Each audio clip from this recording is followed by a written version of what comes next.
article by Games Radar, and this is titled "No Man's Skies."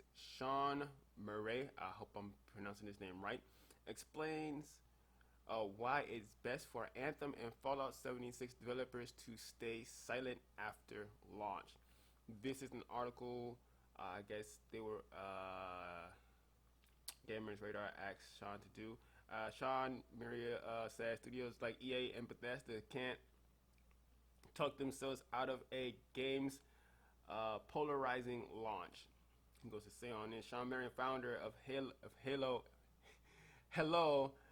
Games and famed creator of No Man's Skies, knows a thing or two about how to deal with, shall we say, constructive feedback.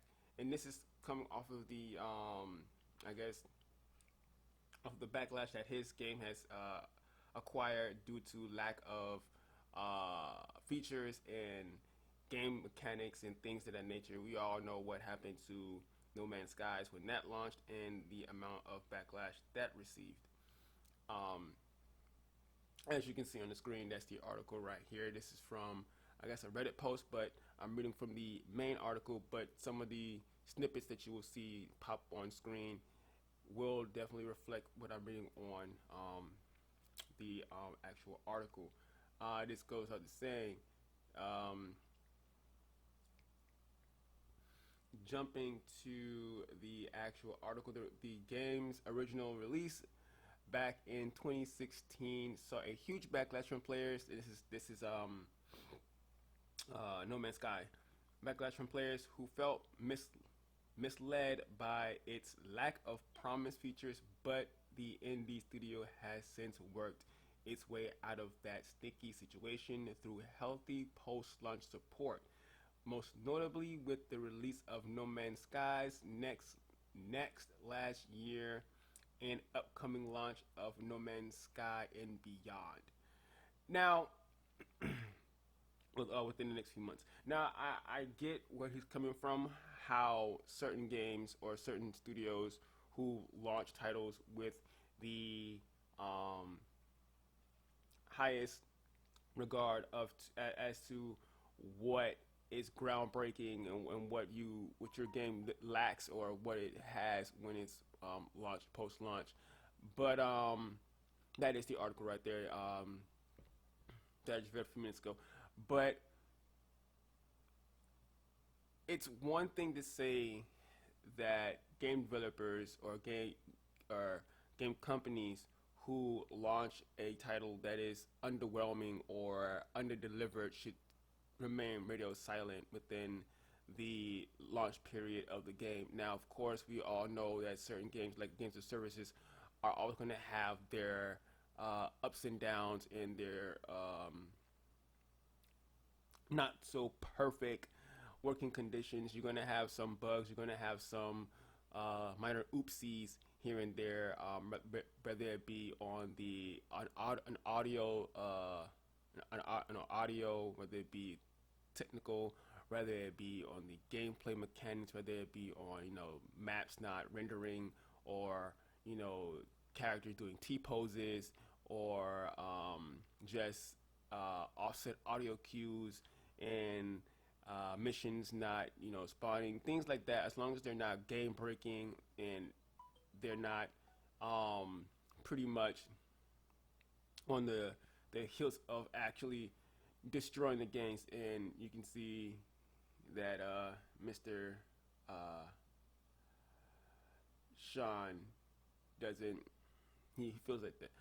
But speaking during this keynote panel at this year's develop conference in, I guess, Brington, UK, Marie explains how Hello Games turned things around for its seamlessly sinking ship, mainly by focusing on post-launch developments rather than getting itself into any deeper hot water with more false promises. Now, I do agree on this one, where companies tend to try to save face by jumping into the social media aspect and tweeting or Reddit posts and trying to try to calm down the raging fire and calm the raging flood that is the backlash from the community that these games come from, derive from. I I do again agree with them, but I didn't then again don't disagree, especially if you're trying to build a developer and community relationship. I feel that it's important that you stay very well in touch with your community. Not so much to the point where you're constantly having to do this, but in the article he went to say we went about 2 years without talking to any person at all, says Miriam, and we went about 3 months without saying anything to the community either. This was really hard. I sat down so many times and wrote a perfect blog post that was going to explain everything about the game's development and the roadmap going ahead. But I could see that it didn't hold credibility with regards to where we were at. No Man's Sky was the first of many games in recent years to hit the ground stumbling, as the likes of Fallout 76, Sea of Thieves, and Anthem have struggled to maintain a positive reputation following troubled release periods. With the benefit of hindsight, Myriad has some advice for the studios caught in that Crossfire's actions speak louder than words. That I do agree 100% cold-heartedly. One thing's for sure: whenever you are a studio and you are caught with, for the like a better word, with your pants down, and you have a community that is very, very much engaging and who is trying to look for answers, the one thing you don't want to do is feed in false promises. You definitely don't want to make an A of yourself when you're talking to to the communities, the player base, and those who are 100% sticking behind you in hopes of that your game is going to be fixed, and that by sometime next year, be it 3 months, 4 months, by whatever time, how long it takes, that your game is in a state at which it needs to be. And he did highlight 3 games, matter of fact, that have been in this kind of influx of backlash and notoriety, and notably Fallout 76, who have seen a huge amount of backlash, be it from the games, be it from their product placement, be it to their products being sold in shoddy um, equipment, as far as like their new Coca-Colas and things like that, so on and so forth. This has definitely seen Fallout 76 being ridiculed left and right, and the game is still in an onflux of whether it's good, whether it's bad. We've seen in the last E3 2019 that they're adding a battle royale and they're adding NPCs, but the question is it too late for Fallout 76? Has the game simply, uh, um, is it redeemable in the eyes of gamers and those who are fans of Bethesda? They might be in agreement that yes, Bethesda have made some mistakes. They may have owned up to it slightly, but Fallout 76 can and will be in a good spot. Now, great, we'll see, but a good spot. Sea of Thieves is another game that he touched on. Mr. Sean Murray touched on, and I definitely that's another game that definitely had a lot of backlash during its launch, and it had little to nothing to show for, and that definitely was a lot to really smoke a lot, which definitely was one of those things that, yeah. And in Anthem, we've all see what's going on in Anthem: the loot, the lack of armor, the lack of it's so many things that's going on right now that Anthem needs to get fixed right now. And it's definitely it's loot, it's gear, is it vanity items that needs to be worked on. It's a whole bunch of things that Anthem needs to get right. And I think that's one of the things I think the communities have been, especially with Anthem, be it that it's the newest IP to launch within this year. It is fresh in people's minds. And then in the loot itself, the amount of uh, loot drops that this game has, it's beyond that. Um, I don't know what Bioware's gonna do with Anthem, but this definitely needs to be worked out ASAP before anything else. Now Anthem has added the Cataclysm. There's a PTS for that for those who are unaware and those who have played the PTS who have tried it out. Um, it looks to be good. They did revamp some of the things. And they changed. They added more details to the Cataclysm. No more that blue veil thing that looks just like a blue dye or a blue filter on the screen. Um, so yeah, going on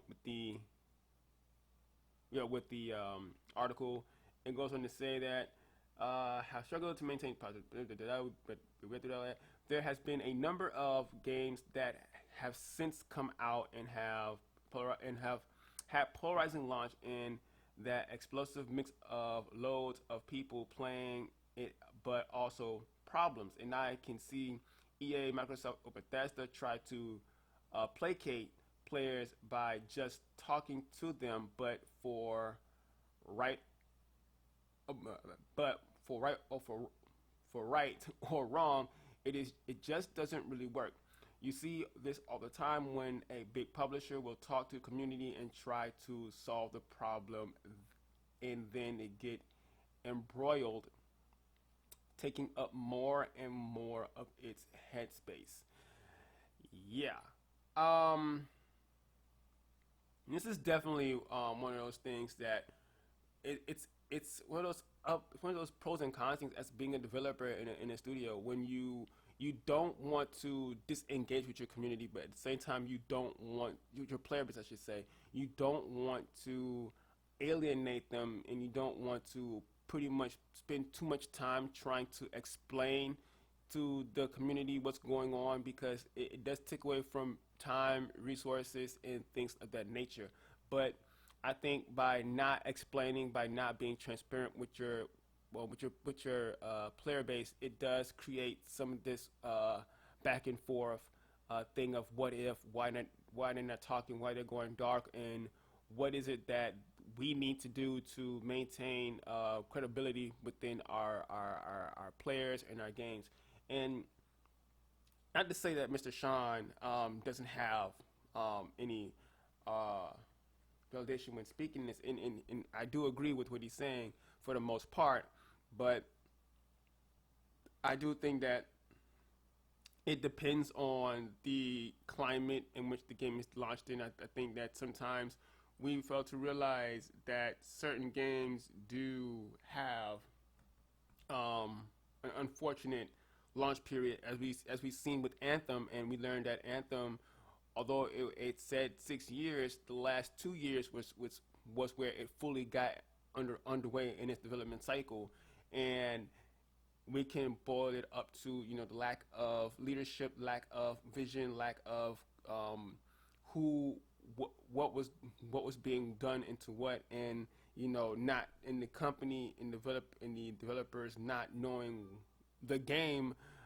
that they were making until it was released. The demo was released back in E3 of I think 2017. That's when they first got their first look at, oh, this is what we're doing. This is what our game's supposed to be. So there is a lot that goes on with those types of games, and we gotta definitely take time to really look at it for a standpoint, and really understand that this is something that oftentimes don't get looked into. But yeah.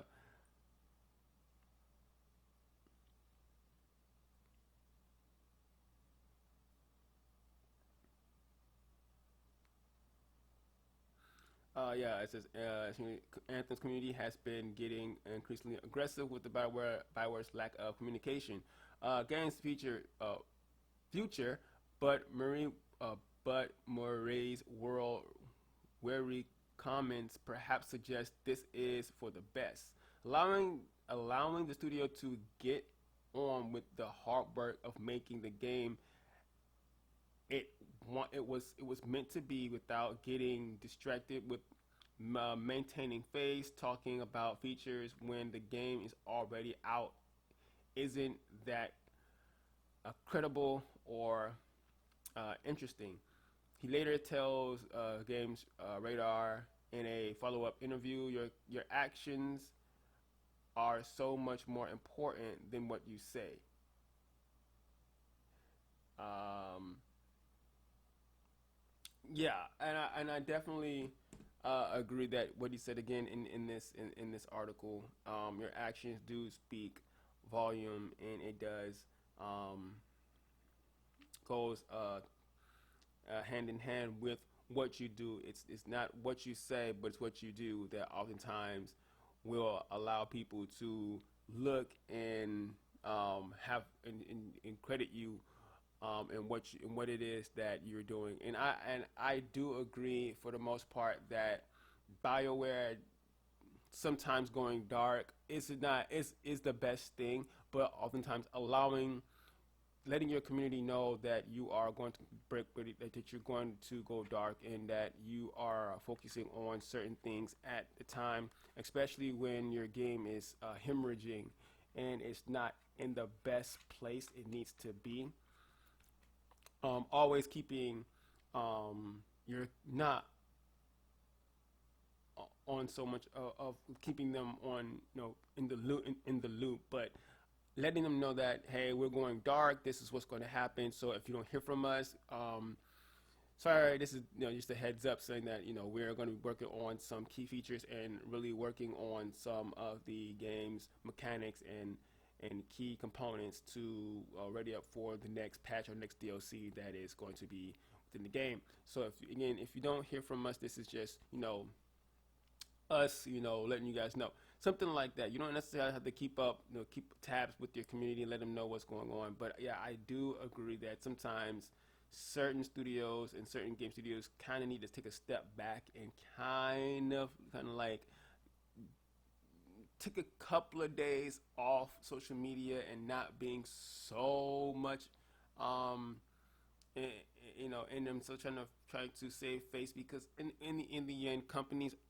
communities and gamers are going to always look at the situation, and we're not too impatient to not understand what goes on in the gaming space, in the gaming especially when it comes to development and things like that. We can look at a situation and dissect it thoroughly and say, okay, well, we understand. Well, while they're not being very open communication, we can sit there and see that, hey, this is why they're um, they're not talking as much, or they're not as vocal.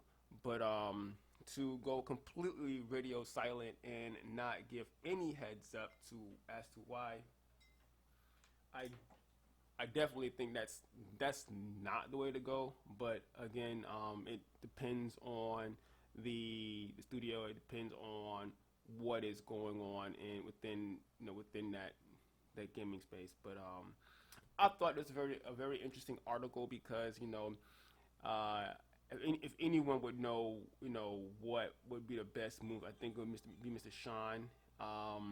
As far as the game, because he, again, No Man's Skies was that game that definitely yeah, he definitely did not uh uh he knows way more and things like that. So I think that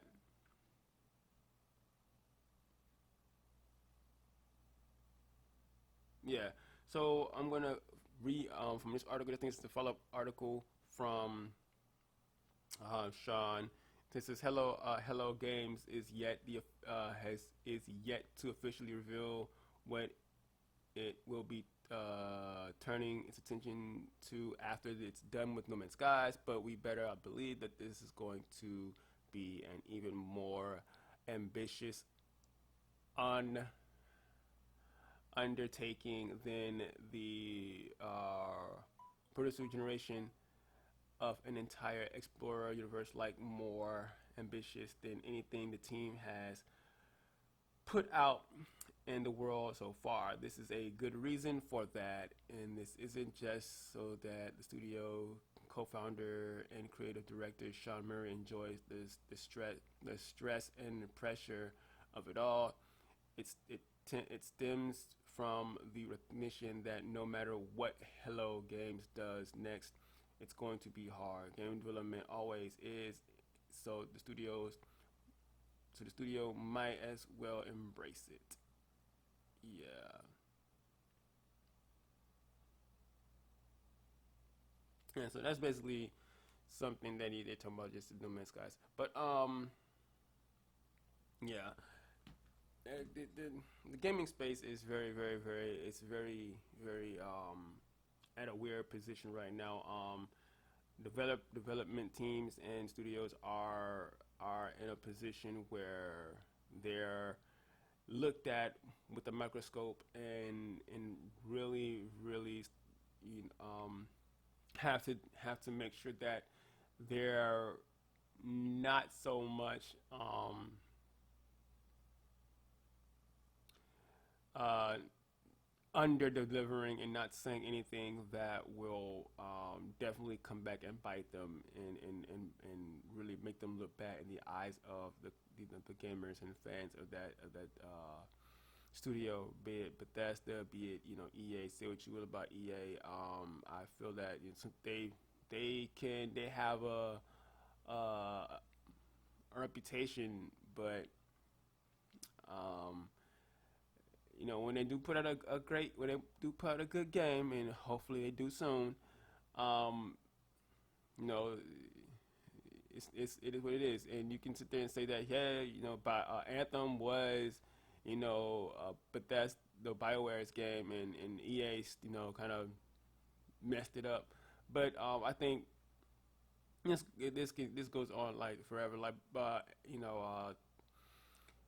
Fallout 76 is another one that definitely had a huge amount of backlash when it first launched, and alongside with with the No Man's Skies, and all three of these games launched with with huge amount of hype going into them, and under delivering and really bamboozling and really bamboozled the fans. Now, some fans definitely did hold out for a little bit when it came down to Fallout 76, and they again defended the game as much as they possibly could. Same thing with No Man's Sky, same thing with Sea of Thieves, and so many of these games that definitely just launched in a bad state. They didn't launch with the the intent of a full game, a full price game with all the bells and whistles. They had certain things that didn't that were announced within the game but never launched with the game. Like No Man's Skies, they launched with they spoke about how traversing the space and doing all this X, Y, and Z. Sea of Thieves, same thing. Sailing in the water and naval combat and all these adventures and these things, and come to find out you only have like maybe two to three different enemies archetypes that you fought against, and you couldn't even do things like that. And the naval aspect was just lackluster, and you had people griefing in the naval ships on and things like that. It's just ridiculous. Fallout 76 with with its multitude of controversies, stemming from codes being nuclear codes being out out and about and free to acquire off of Reddit, and with the controversy of their new Coca-Cola with the with the drink being in the oh my, it's so many things in the duffel bag that they had, or whatever they call it. The product and the, I guess, the material being used was not of high quality. Again, it was so much um, within that surrounding controversy. And then Anthem, oh, Anthem with its controversy of again, after the first couple of missions, and then you have what tend to be a lot of hate going its way. I myself play Anthem. I myself had high hopes for the game, and I'm not going to sit here and say I didn't. I did. I remember playing this game for almost a good entire 3, 4, 5 weeks, and eventually I did begin to see the patterns, and the game did lack a lot of things, especially when it comes to mission varieties. You are stuck doing the same type of mission. Grab the echoes here, bring them to here. Stand in this little circle and let the and collect data for the beacon and things of that nature. They eventually, since then, they did add the legendary missions, but still, at post launch, the game was at a hard spot. And then with the loot, when they had the little loot fiasco, the community was happy. Loot was just there. It was just raining down loot. But of course, like always, nothing of that nature would. They fixed that. They fixed it like multiple times, clearly. But we'll definitely wrap this up. You guys tell me, what do you guys think? Do you think Mr. Sean is right in what he says, that that studios and developers should take a step back and not say anything, and let things be let things be as it may? Or do you think that it's a good idea for companies, even though post launch, to still keep an active an active social aspect and social open mic with the community? Do you think that it's important that, even though games do launch or at a poor state, is it wise for games to back away and say nothing? Or do you think it's important that games and studios continue to speak out and let the community know what's going on? If you like this video, hit the subscribe button, hit the notification bell, and I'll be doing videos like these. I do tend to make more videos based on games and games as a whole.